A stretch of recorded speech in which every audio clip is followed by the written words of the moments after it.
Balcony में एक आदमी कुर्सी पर बैठा था। आंखें खुली थीं, पर कहीं देख नहीं रही थीं। सामने एक औरत कटोरी लेकर बैठी थी। रोहन, मुंह खोलो। रोहन हिला नहीं। औरत ने उसका जबड़ा धीरे से खोला और निवाला उसके मुंह में डाल दिया।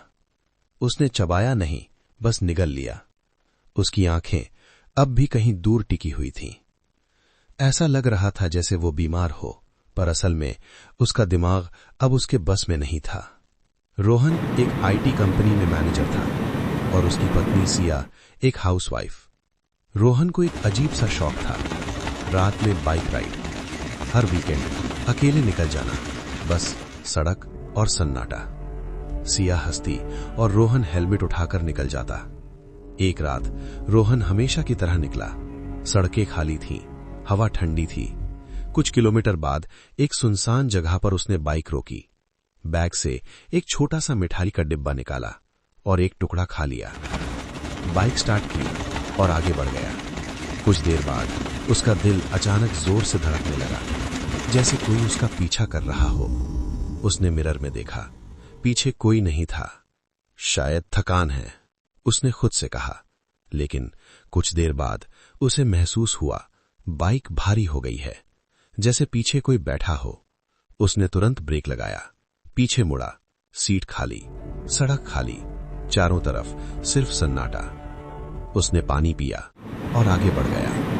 थोड़ी दूर उसे लगा सड़क किनारे कोई खड़ा है। जैसे जैसे वह पास गया, वहां कुछ भी नहीं था।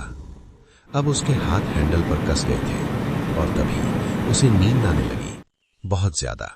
अचानक ये नॉर्मल थकान नहीं थी। उसने पास का एक छोटा होटल ढूंढा और रुक गया। कमरा साधारण था।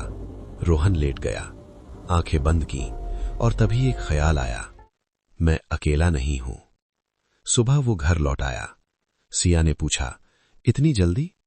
बस तबीयत ठीक नहीं थी। पर उसकी आवाज में वो भरोसा नहीं था जो पहले हुआ करता था। कुछ दिन बाद रोहन जॉगिंग के लिए गया। सब नॉर्मल था, लेकिन अचानक पार्क सुनसान सड़क में बदल गया। चारों तरफ अंधेरा, पीछे दौड़ने की आवाज। ये क्या है? वो भागने लगा, पर किससे उसे खुद नहीं पता था। अचानक चक्कर और वो बेंच पर गिर पड़ा।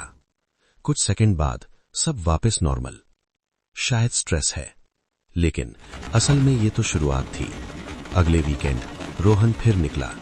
इस बार वो एहसास और ज्यादा तेज था, जैसे कोई सच में पीछे बैठा हो। उसने बाइक नहीं रोकी, पर डर अब साफ दिख रहा था। मोबाइल निकाला, मैप खोला, नो नेटवर्क, चारों तरफ अनजान रास्ते।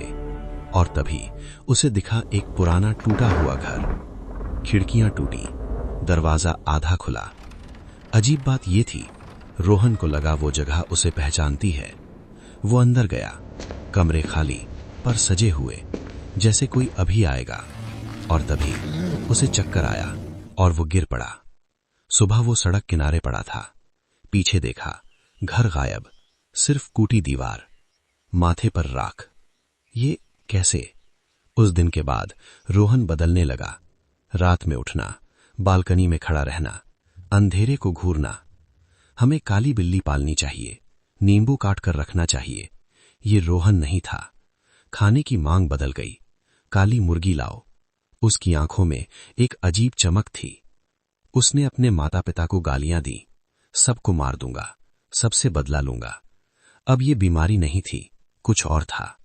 तब घर में आए पंडित शंकरनाथ। उन्होंने कहा, यह मेडिकल केस नहीं है, ये किसी आत्मा का काम है। 2 दिन बाद सब उसी जगह पहुंचे और तभी रोहन की आवाज बदली। मेरा नाम अर्जुन है। यहीं एक कार ने मुझे मारा। इसने मुझे मिठाई खिलाकर बुलाया। अब ये शरीर मेरा है। हवन शुरू हुआ। एक पुतला बनाया गया। यही है जिसने तुझे मारा। आत्मा उस पर टूट पड़ी। महाराज ने भस्म फेंकी। अब मुक्त हो जा। आग भड़क उठी और उसी पल रोहन गिर पड़ा। आत्मा निकल गई, लेकिन रोहन वापस नहीं आया। उसका इलाज हुआ, पर उसका दिमाग कभी ठीक नहीं हुआ। आज भी वो बालकनी में बैठा रहता है, आंखें खुली, पर कहीं देख नहीं रही, जैसे अभी भी कोई उसके साथ बैठा हो। कभी कभी हम अकेले घर नहीं लौटते, अगर आपको ये कहानी पसंद आई हो तो लाइक करें, शेयर करें और चैनल को सब्सक्राइब करना मत भूलिए।